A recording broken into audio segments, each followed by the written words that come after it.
찬양하라 내 영혼아,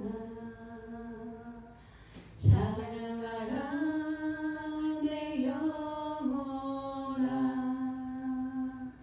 내 속에 있는 것들아 다 찬양하라.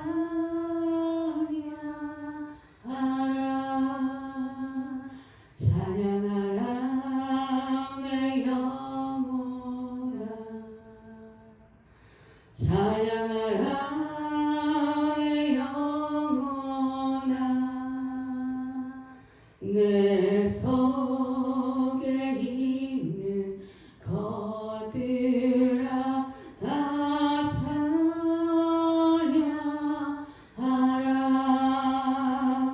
기뻐하라 내 영혼아, 기뻐하라 내 영혼아, 내 속에 있는 것들아 다 기뻐하라.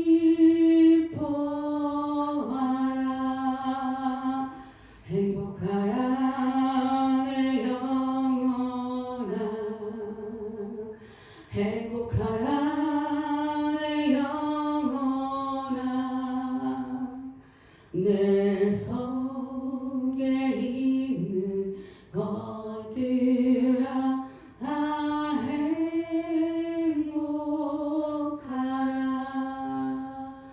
감사하라 내 영혼아, 감사하라 내 영혼아, 내 속에 있는 것들아 다 감사하라.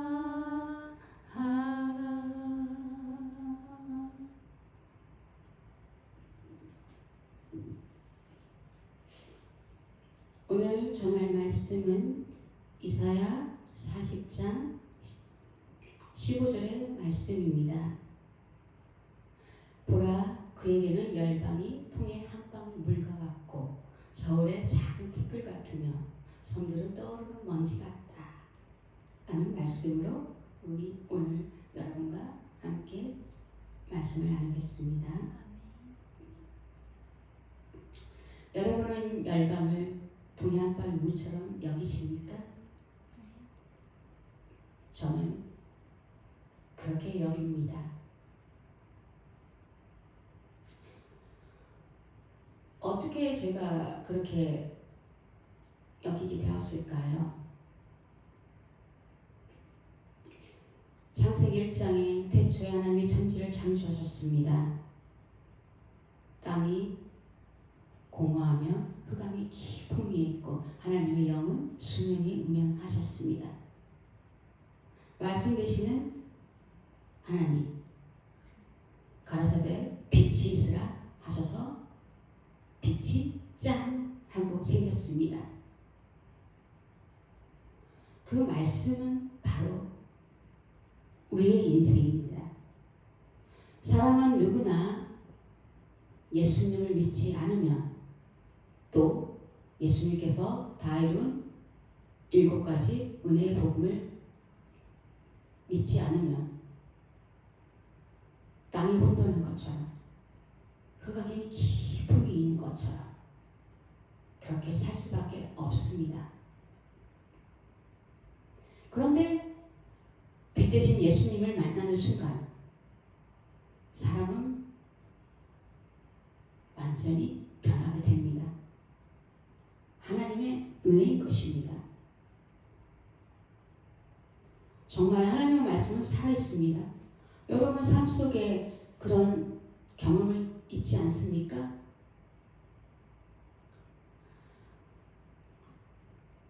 저는 성경을 볼 때 하나님의 은혜가 쏟아지는 걸 자주 느낍니다.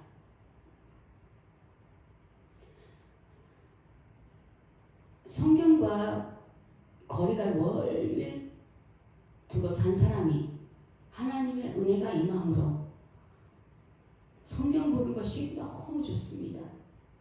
그래서 시간을 매일 내서 성경을 읽고 있습니다. 근데 성경을 읽을 때마다 하나님의 은혜가 쏟아집니다. 그래서 가만히 있대요. 은혜가 쏟아지면 우리는 어쩔 때는 성경을 읽는 것을 멈추고 눈물을 쏟지 않습니까? 하나님의 은혜는 너무나 무거운 것입니다.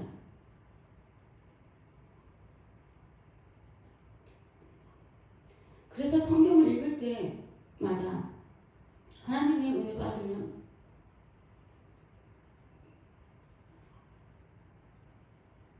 그 은혜가 너무 무거워 성경의 눈물로 적셔지기도 합니다. 저만 그런 것이 아니라 하나님의 은혜가 일하는 모든 하나님의 자녀들은 다 그렇습니다. 하나님의 은혜. 은혜는 왜 무거운 것일까요?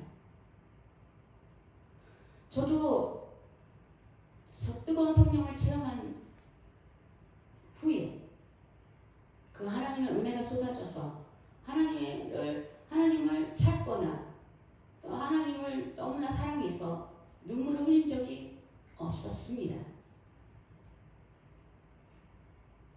하나님 우리를 먼저 사랑하시고 또 그분을 사랑하도 우리에게 마음을 주십니다.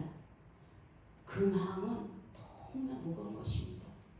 아무에게나 주어지는 사랑이 아닌 것입니다.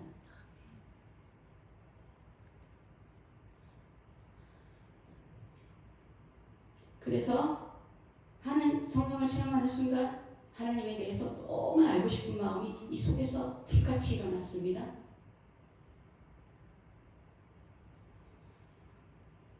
그래서 어떻게든 하나님을 알고 싶어서 성경을 읽기 시작했습니다. 성령을 체험하는 순간 그 후회가 아니라 성령님의 은혜가 임하는 순간 성령을 체험하는 거죠. 성령을 체험하는 순간 하나님의 은혜잖아요. 성령 체험하는 것, 그 성령 체험도 누구나 할 수 있는 것이 아닙니다. 아무리 우리가 성령을 체험하고 싶어도 성령의 은혜가 임하지 않으면 성령을 체험할 수 없는 것입니다. 모든 것이 다 하나님의 일방적인 은혜인 것입니다. 근데 제가 성령을 체험하는 순간 성경이 너무나 읽고 싶었습니다. 이유는 딱 한 가지였습니다. 하나님에 대해서 너무나 알고 싶어서. 근데 성경을 읽어도 예수님께서 십자가에 달린 7가지 복음을 모르니까 성경을 읽어도 깨달음도 없고 무슨 내용인지도 모르겠고 또 제 안에 살아계신 성령님이 제 안에 성령님이 실제로 살아계시다는 걸 모르니까 성령님께 도움도 못 구하고 성령님이 성경을 읽을 때 깨달음을 주세요. 저와 함께 보세요. 이렇게 인격적으로 성령님을 존중하지를 못했기 때문에 그냥 제 눈으로 보았기 때문에 성경을 창세기부터 계시록까지 읽었지만 몰랐다는 것입니다. 이것이 바로 어린아이의 수준일 것입니다. 나 많이 알아. 나 교회를 몇 년 다녔는데 나 모태신앙이야. 너는 왜 성경 아니니? 이렇게 자신을 교회를 오래 다녔다든가 아니면 성경을 몇 독을 했어. 성경 내가 얼마나 잘하는데 그런 사람은 온전한 복음을 못 깨닫지 못한다면 어린아이인 것입니다.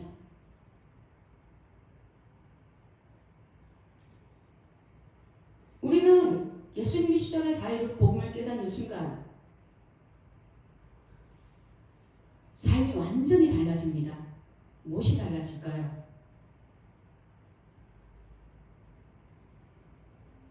전에 살았던 삶에서 온전한 복음만으로 완전히 삶이 바뀐다는 것입니다. 우리 안에 빛 대신 예수님, 그분은 의의 빛, 성령 충만의 빛, 건강의 빛, 부유함의 빛, 지혜의 빛, 생명의 빛, 평화의 빛인 것입니다. 그분이 우리 안에 빛으로 들어왔는데 그 빛을 우리가 깨닫지 못한 것입니다. 저는 복음을 깨닫고 빛된 삶을 살기 시작한 것입니다. 오랜 시간이 걸린 것이 아닙니다. 아, 내 안에 성령님이 살아계시는구나. 그럼 나는 하나님의 자녀로서 의로운 삶을 살아야지. 빛된 삶을 살아야지. 빛과 소금의 삶을 살아야지. 그리고 예수님께서 십자가에 달리신 7가지 은혜의 복음을 깨닫는 순간 성경이 읽을 때 창세기부터 계시록까지 요한계시록까지 다 예수님의 대속의 은혜에 대한 근거에 대한 말씀이구나. 그리고 그렇게 깨닫게 되자 성경이 보는 눈이 확 열리며 무슨 뜻으로 이 성경이 기록되어 있는지 하나님의 마음을 알게 된 것입니다. 지금도 성경을 보면서 성령님, 저와 함께 성경을 보시죠. 성령님, 저에게 깨달음을 주세요. 깨닫고 실천해서 100배, 60배, 30배 결실을 맺게 해주세요. 그리고 저만을 위한 것이 아니라 또 전 세계 사람들에게 저와 같은 삶을 살게 해달라고 기도합니다. 여러분도 성경을 읽을 때 성령님께 깨달음을 달라고 부탁하십시오. 그리고 깨닫는 것뿐만 아니라 실천해서 100배, 60배, 30배 결실을 맺을 수 있도록 성령님께 도움을 부탁하십시오. 그렇게 제가 복음을 깨닫고 성경을 볼 때 복음을 볼 때 하나님의 은혜를 계속 받게 되었습니다. 한 장 한 장을 읽을 때 하나님의 마음이 어떤 마음으로 이 성경을 썼는지를 깨닫게 되니 눈물이 계속 나오고 은혜가 계속 쏟아지는 것입니다.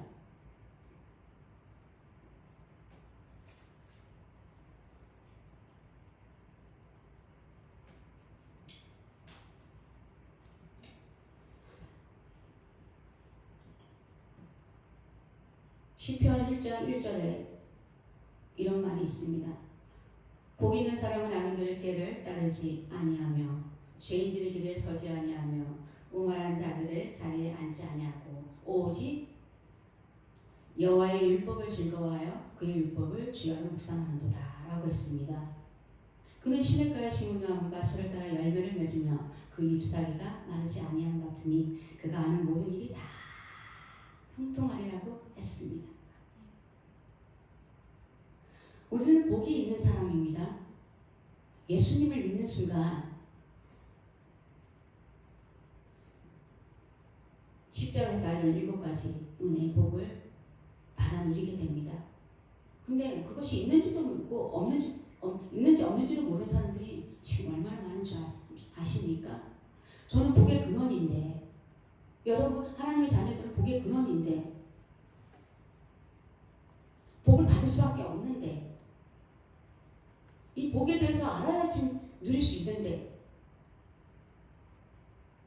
누군가 들려주지를 않는 것입니다. 깨닫지도 못하고.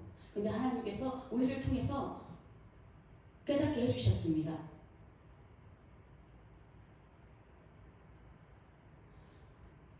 너는 복의 근원이야. 너는 네가 가는 곳마다 복이 넘쳐.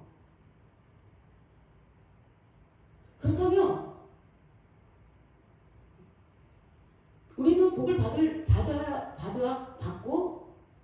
또 우리만 받을 것이 아니라 우리 복의 근원이기 때문에 주위 사람들도 복을 받게 해야 하는 것입니다. 근데 전혀 그 역할을 못하는 것입니다. 복의 통로로서. 그건 왜일까요? 악인들은 복과 멉니다. 그들에게 저주만 임합니다. 하나님이 저주를 준 것이 아니라 육신의 생각, 마귀의 계략에 넘어가 예수 그리스도가 다 이룬 십자가의 복음을 대적하기 때문입니다. 자기 행위, 자기의 땀과 눈물, 기도, 금식 모든 행위를 함으로 자기가 이루려고 하는 그런 악한 행위, 그건 더러운 것과 같습니다. 그런 행위로 예수 그리스도의 대속의 은혜를 짓밟기 때문에 복을 받을 수가 없습니다. 왜냐?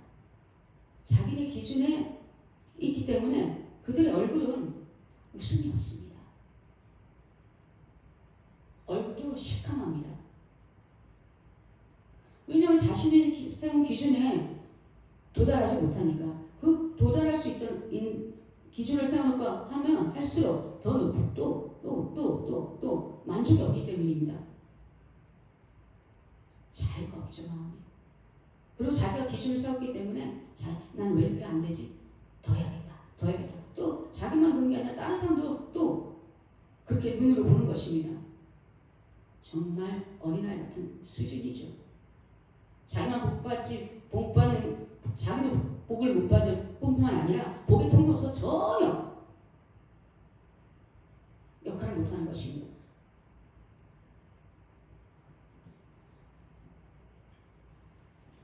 제가 복음을 깨닫는 순간 저를 통해서 사람들이 얼마나 많은 복을 받았는지 모릅니다. 제가 복의 통로라는 사실을 알고 또 제 안에 살아계신 하나님은 축복의 하나님이라는 사실을 알고 만나는 사람마다 복음을 전했습니다. 제 배에서 생수가 터졌기 때문에 행복했기 때문에 여기서 복 있는 사람은 행복한 사람입니다. 기쁨이 넘치는 사람입니다. 그 만족은 뭡니까? 제가 아까 읽어드린 이사야 40장 15절 말씀 아닙니까? 보라, 그에게는 멸망이 통에 한 방 물과 같고 저울에 작은 티끌 같으며 섬들 떠오르는 먼지 같다. 우리 인생은 오로지 예수님이 아니면 만족을 찾을 수가 없습니다. 제 인생의 가장 큰 만족, 예수님을 만나는 순간 그동안에 저에게 있었던 모든 문제가 단방에 해결된 것입니다. 정말 수가성령도 그렇지 않습니까? 헤어날 길 없는 그 목마름. 남편을 5살 바꿨지만 지금에 사는 남편도 자기 남편이 아니라고 했는데 그 예수님을 만나지 않으면 몇 명을 바꿨는지 모를 것입니다. 그 남편이 돈, 명예, 권세, 학벌, 숫자 등등이 될 수 있습니다. 근데 우리가 예수님을 만나는 순간 우리의 목말은 완전히 해결되고 행복하고 기쁜 사람이 된 것입니다. 그래서 우리가 받은 이 복음을 전하는데 힘쓰지 않습니까? 그래서 저는 만나는 사람마다 복음을 전함으로 저의 행복을 전했습니다. 행복은 바로 복음인 것입니다. 자랑, 우리의 자랑, 영원한 자랑, 복음 아닙니까? 복음으로 행복해졌지 않습니까? 그럼 곧 복음은 행복인 것입니다. 사람은 내면에 있는 게 바깥으로 드러나지 않습니까? 그대로 말로 나타납니다. 말의 힘. 제가 복음을 말함으로써 제 믿음은 더욱더 굳세졌고 더 나날이 확신을 갖게 되었습니다. 이 말이라는 게 그렇게 중요합니다. 그렇게 복음을 전했을 때 정말 많은 영혼들이 예수님을 영접했습니다. 어제도 부모 형제들을 만나 집에 구정 명절에 만나 그들에게 복음을 전하고 예수의 명령을 가르치고 또 함께 놀면서 정말 10년이 넘도록 정말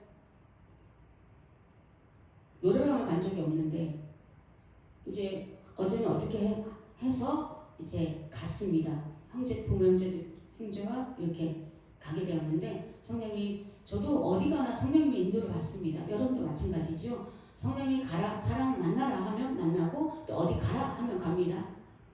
저는 이 생명보다 귀한 게 시간이라고 돈보다 귀한 게 시간이라 생각합니다.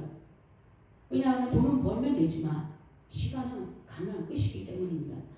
그래서 사람을 만나는 일에 특히나 성령님을 전적으로 의지합니다. 제 마음대로 만난 적이 없고 성령이 가라는 곳에 가고 왜냐하면 내가 믿음이 아직 아무리 크지만 아무나 만나게 되면 그 더러운 것들이 묻을 수가 있기 때문입니다. 그래서 어제는 성령님께서 가라고 했습니다. 그 부모 형제들이 다 제가 그 예수님을 영접시킴으로 나의 제자이기 때문입니다. 우리가 세상을 우리가 살다 보면은 뭐 회사를 다니거나 여러 사람 만나다 보면 성령이 가라는 거 하는 데가 있습니다. 왜냐? 우리는 세상과 떨어질 수가 없어. 사람들과 떨어져 살 수가 없습니다. 그들을 품기도 하고 사랑으로 감싸기도 하고 여러 이해도 하고 같이 함으로 내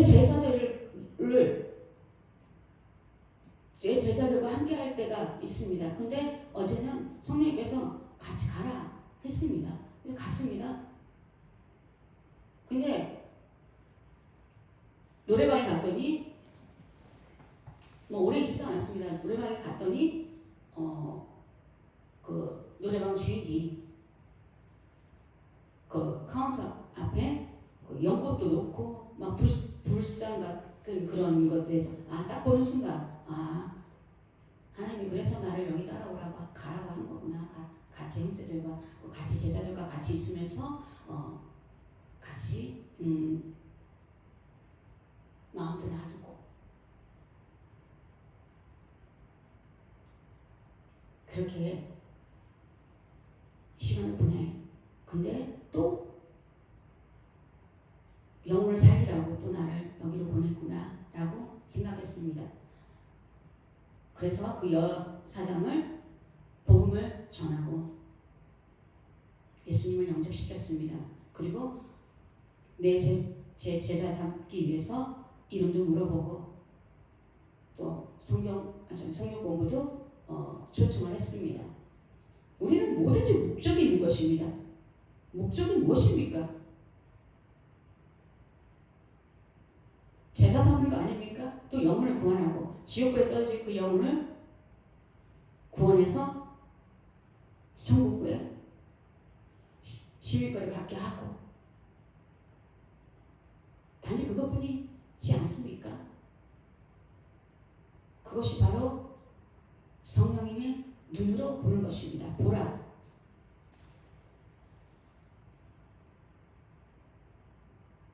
우리는 예수님을 믿음으로 성령님과 우리는 하나가 되었습니다. 한 마음이죠.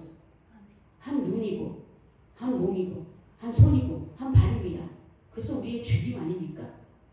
주님의 눈으로 모든 것이 아무것도 아닌 것입니다. 그분은 오직 영혼을 살리기 위해서 우리를 찾아오신 분입니다. 그런데 누구부터 찾아했습니까? 바로 여러분과 저입니다. 그분은 오직 여러분과 저만 봅니다.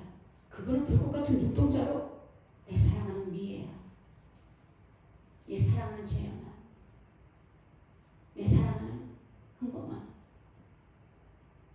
내 사랑하는 미애야, 내 사랑하는 종순아, 이렇게 1대1의 하나님으로 나를 위해서 이 땅에 오신 우리의 남편인 것입니다. 그 남편과 우리는 한 마음이 되었습니다. 또 다른 다른 누군가를 살리기 위해 우리를 통해서 일하시는 것입니다. 그래서 저는 주님의 마음과 한 마음이 되기 위해서 또 오늘도 성령께 부탁했습니다. 이런 마음은 우리 힘으로 되는 것이 아닙니다. 성령님, 오늘도 열방을 통해 한 방울 물같이 저의 작은 티끌같이 떠오르는 성들 먼지같이 그렇게 여기게 해주세요. 그리고 제가 꼭 하는 말이 있으면 매일매일 하는 말, 여러분도 삶에 꼭 적용하십시오. 그러면 이 마음이 하루 사는 동안 계속 그 마음으로 잠잘 때까지, 잠드는 순간까지, 잠들 때까지 꿈속에서도 그런 마음으로 살게 됩니다. 어떤 마음일까요? 성령님, 오늘도 예수님만을 뜨겁게 사랑하게 모든 일을 하게 해주세요. 예수님을 사랑하는 마음으로 모든 일을 하게 해주세요. 부탁합니다. 이 말을 매일매일 부탁했을 때 모든 일을 예수님을 뜨겁게 사랑하는 마음으로 하게 되었습니다. 지금도 이 순간도 예수님을 사랑하는 마음으로 모든 일을 합니다. 그 마음은 무엇으로도 바꿀 수가 없습니다. 한없이 행복합니다.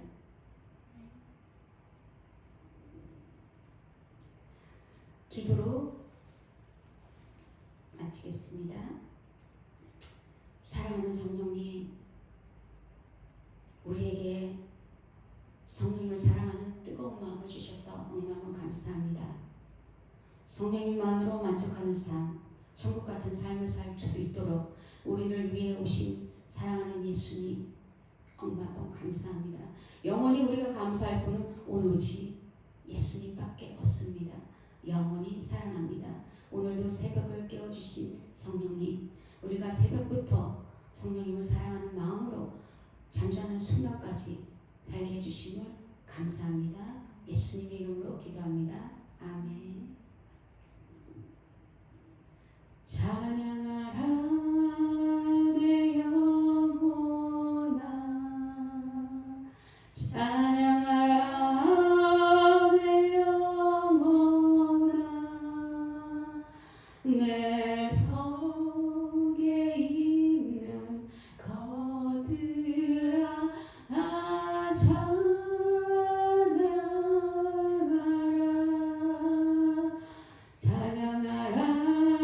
내 영혼아, 찬양하라 내 영혼아, 내 속에 있는 것들아 찬양하라.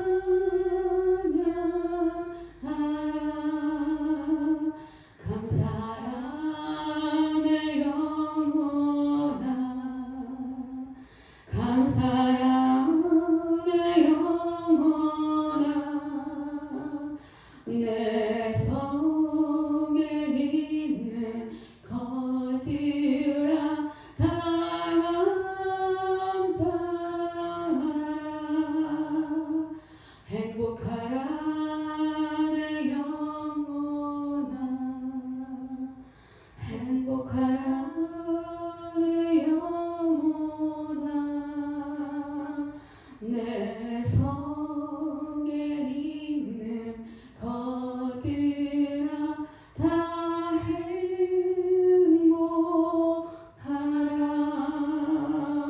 기뻐하라 내 영혼아, 기뻐하라